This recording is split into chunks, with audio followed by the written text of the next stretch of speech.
Hey, Wild fans, I am Joe O'Donnell. Hope you're all doing well out there. The 2020 Stanley Cup playoffs, well, they're here. Crazy to believe it, but the NHL is back off and running. The 24-team Stanley Cup tournament, if you will kick off here later this week. All the teams that are participating headed out to their various hub cities. The Eastern Conference teams are going to Toronto, where they'll be in a bubble, so to speak. The Western Conference teams going to Edmonton. The Minnesota Wild flew out on Sunday.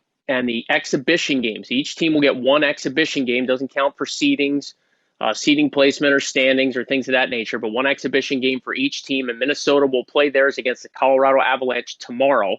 That's July 29th. And you can see that game at 1:30 p.m. Central on Fox Sports North or the Minnesota Wild Radio Network.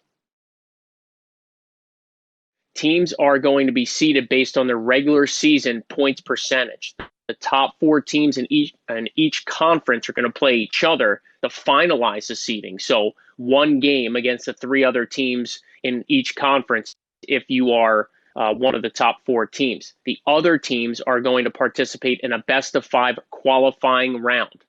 The regular season overtime rules will apply for the top four teams. Playoff overtime rules will apply for the qualifying rounds. And Minnesota is the 10 seed in the Western Conference. They're slated to match up against the Vancouver Canucks, the 7 seed, in a best of five. So again, you've got the four teams from each conference that are already in, so to speak, and they will play each other for seeding. But those qualifying rounds, that will determine then the final 16 teams, essentially, that will kick off the real Stanley Cup playoffs. And once we get to round 1, 2, then the conference finals and Stanley Cup finals, those will all be best of 7, more kind of typical playoff formats that we've seen from years past in the National Hockey League.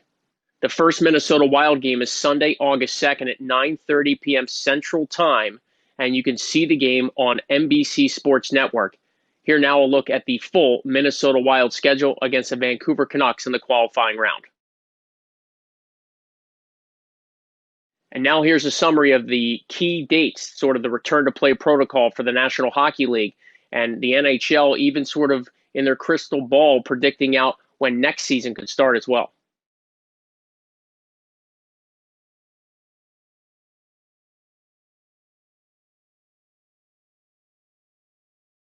And finally, here's the Minnesota Wild roster. Each team was allowed to bring a maximum of 31 players. Now, keep in mind, Minnesota did include Kirill Kaprizov on their playoff roster. He's not eligible to play for them, but he does take up a roster spot. But again, here's a look at the rest of the Minnesota roster heading up to Edmonton to get ready to take on the Canucks.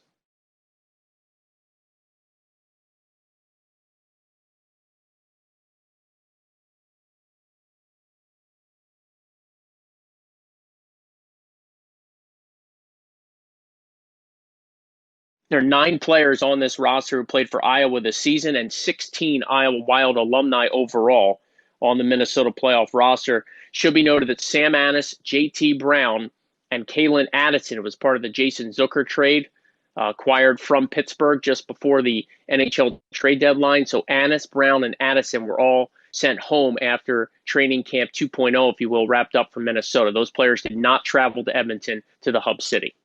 All right, now on to some of your questions. Again, thanks for everyone who submitted a question on our social media platforms. First question we got is, what will life be like in the bubble? It's a great question. And NHL.com, Wild.com, two great sources to do some more reading on this very unique environment for the 2020 Stanley Cup playoffs. We know there will be 2 hotels in Edmonton for the teams that are there, the Western Conference teams. It's our understanding that each team is going to get its own floor. Each player will get his own room. There'll be plenty of lounge space and common area space, but again, social distancing measures and safety protocols in place. There'll be plenty of ice surfaces available for the teams to practice in between game days, and then 14 on-site restaurants, bars, pubs, food trucks, coffee shops. You got to have your Tim Hortons coffee when you're in Canada. You know that'll be a part of it. And then, of course, movie theaters, activity areas, and plenty of fitness centers for the players and staff to keep active and stay in shape. Got another question as well about what happens if there's a positive test. I mean, look, that's the big unknown. We've seen in baseball now in recent days, some games postponed. The MLS soccer tournament has had some positive tests as well, so that will be key. But we do know there are daily temperature checks and daily testing on all the athletes, staff members, media members that are in both the bubble cities, the hub cities in Edmonton and Toronto. But I don't think the NHL, at least from what I can tell, has made a definitive announcement publicly on what will happen if there are a series of positive tests for any team or number of teams. Another question we got came in and said, do you think the long break will hurt the Wild? And I really don't think the long break, the pause from March until now, affects any team negatively. I mean, you could argue if you were rolling into the playoffs before the pandemic halted everything, then yes, maybe you lose some momentum. But you have to keep in mind a lot of teams were able to get healthy during this time. The players now have trained, regained their fitness level. They've been on the ice. They've had a mini training camp. So I think you're going to see some great hockey. No fans will certainly be interesting. Can the players sort of generate that energy on their own? But when that puck drops, I expect everybody to be ready to go. I don't think the long break hurts any team, especially not Minnesota. Again, most teams will be healthy. And you got to remember as well, Dean Evason, now the full-time Minnesota head coach. The interim tag has been removed. He had a chance to work with the players during camp. And so I think a lot of positive things right now in favor for the Minnesota Wilds to get set to take on the Canucks. Will Iowa Wild players see any ice time or significant ice time? That's the big question. You know, it's going to be a long tournament. Minnesota hopes to advance past Vancouver and keep on playing, in which case injuries could present themselves. All teams can dress 20 players, 12 forwards, 6 defensemen, and 2 goaltenders, your normal format. Could Kaapo Kähkönen get a chance in net at some point during the series if either Alex Stalock or Devin Dubnyk falter? Would a veteran defenseman like Matt Bartkowski be part of the Minnesota rotation should they suffer an injury? Nico Sturm had a great training camp from what I've gathered. He's a big center iceman that played for Iowa this year and has obviously gotten some NHL games. So I think you just have to look at each situation. If there's an injury, what does that player, that void from that player sort of open up for a team? Are they looking for a veteran left shot defenseman like a Bartkowski? Do they need a center iceman like Sturm? Would it be a winger like Kyle Rao that gets a crack, a younger defenseman that moves the puck like a Brennan Manel? So you have to keep in mind which player is out, the void it creates for that team, and then you look at the depth chart. But certainly some Iowa Wild players from this season could be in the mix for some playing time for Minnesota. And one final question, which is in some ways very humorous. Will I be bringing the cup back to Havertown, Pennsylvania? That's my hometown. And will I be able to hoist the cup?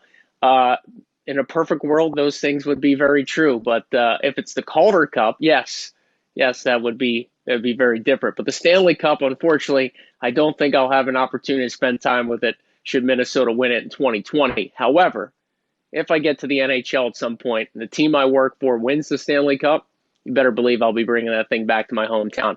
Really like that question. Bit more of a pipe dream, a fantasy right now than anything else. Again, Wild fans, hope you enjoyed a little summary of the NHL's return to play. Hockey is here. I am excited. I can't wait to just probably sit in front of the couch and just watch hours and hours of Stanley Cup playoff hockey. Enjoy it, and hopefully the Minnesota Wild will prevail. Good luck to Minnesota in the 2020 Stanley Cup playoffs, and thanks for tuning in on our Iowa Wild social media platforms.